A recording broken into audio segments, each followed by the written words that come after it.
pas pour un dernier Malteser? Des produits frais et des prix attractifs toute l'année.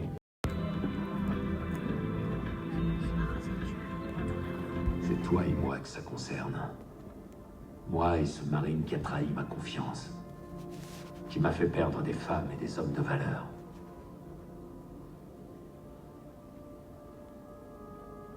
Tu es la mémoire d'un homme mort.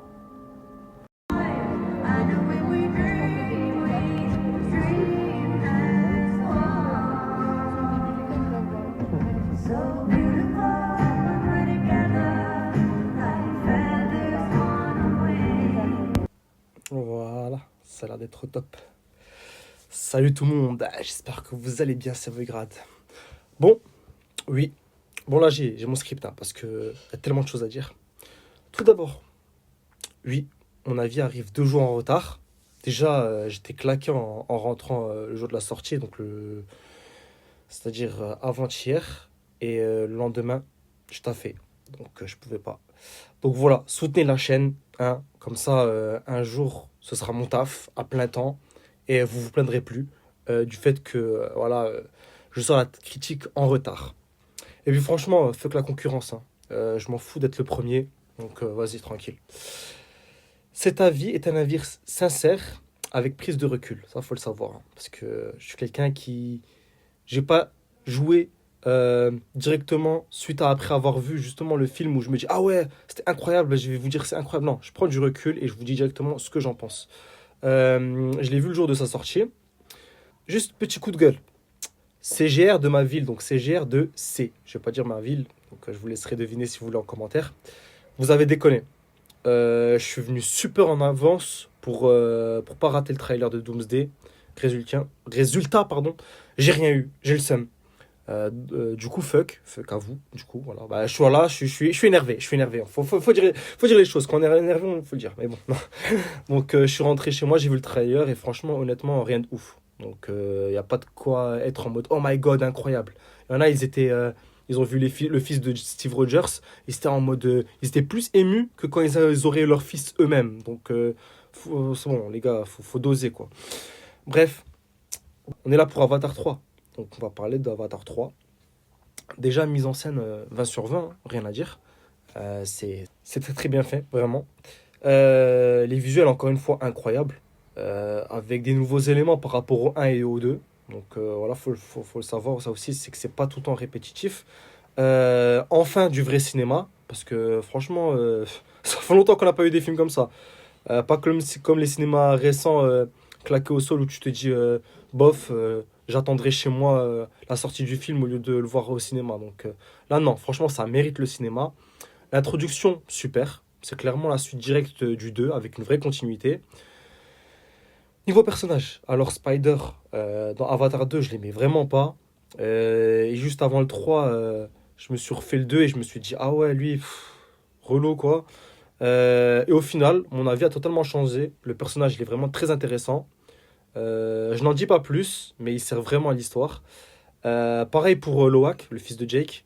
Je préférais Neteyam. À la fin du 2, j'étais en mode oh non, pourquoi c'est lui qu'on nous laisse. Bah pareil, hein, je valide. Franchement, réussir à me faire changer d'avis comme ça, c'est très fort, hein. C'est rare, donc pour ça, chapeau. Surtout que dans le 2, il était chiant, il était très chiant. Du côté de Feu et de Cendre, parce que c'était le titre, je m'attendais à autre chose, plus lié à l'univers du feu. C'est allé assez vite, je m'imaginais pas le film comme ça. Je pensais voir un vrai peuple de feu, plus développé en tout cas.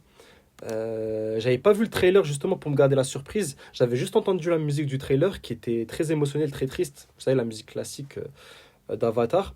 Et du coup, je me suis dit, moi, ok, il va se passer une grosse dinguerie dramatique. Et au final, ça va. Il n'y a pas eu un truc extra dramatique comme je l'imaginais. En tout cas, il y a du drame, hein, mais pas exactement comme je l'imaginais, donc ça va. Concernant Quaritch, les scènes sont excellentes. La dernière scène avec lui, à la fin, tu te dis encore. Je ne spoilerai pas, vous comprendrez quand vous verrez le film. Mais je me suis dit encore. Franchement, dommage. Mais bon, vous verrez et vous comprendrez. En tout cas, dites-moi tout dans les commentaires parce que votre avis par rapport à la fin, ça m'intéresse vraiment. Alors, bilan, le challenge de faire mieux que le premier, bah, c'est clairement réussi. À ma grande surprise, moi je m'en sens. Franchement, pour faire mieux que les deux premiers, tu te dis, mais qu'est-ce qu'ils vont encore chercher de plus? Franchement, rien à dire, super. Apporter de nouvelles choses, clairement. Je pensais que ce serait répétitif, mais pas du tout. Il y a une scène avec Eywa, j'étais bouche bée, j'avais l'impression de rêver. Franchement, c'était. Bref, j'aime pas les mots. Les scènes de tension, mise en scène dramatique, les choix difficiles, franchement super bien fait. La scène avec Jake, Neytiri, avec Spider, cette scène aussi incroyable. Je peux pas trop détailler parce que j'essaie de faire sans spoiler, mais je pense que vous comprendrez une fois que vous aurez vu le film. Franchement incroyable. Zéro ennui pendant tout le film. Donc franchement, pour conclure, si je devais me mettre une note, je mettrais 19 sur 20. Et je pèse mes mots. Je pèse mes mots. Peut-être que j'exagère, mais moi en tout cas, 19 sur 20. Franchement, de ce que j'ai vu, 19 sur 20, je maintiens. Je maintiens vraiment. Parce que c'est pas comme quand tu revois un film. Quand tu le vois pour la première fois, tu as beaucoup de surprises. Et quand tu vas le voir une deuxième fois, bah, tu vas t'attendre à ça parce que tu l'as déjà vu. Mais du coup, là, niveau surprise, franchement, j'ai été surpris. Allez voir ce film et faites-moi un retour en commentaire, ce qui vous a pas plu notamment.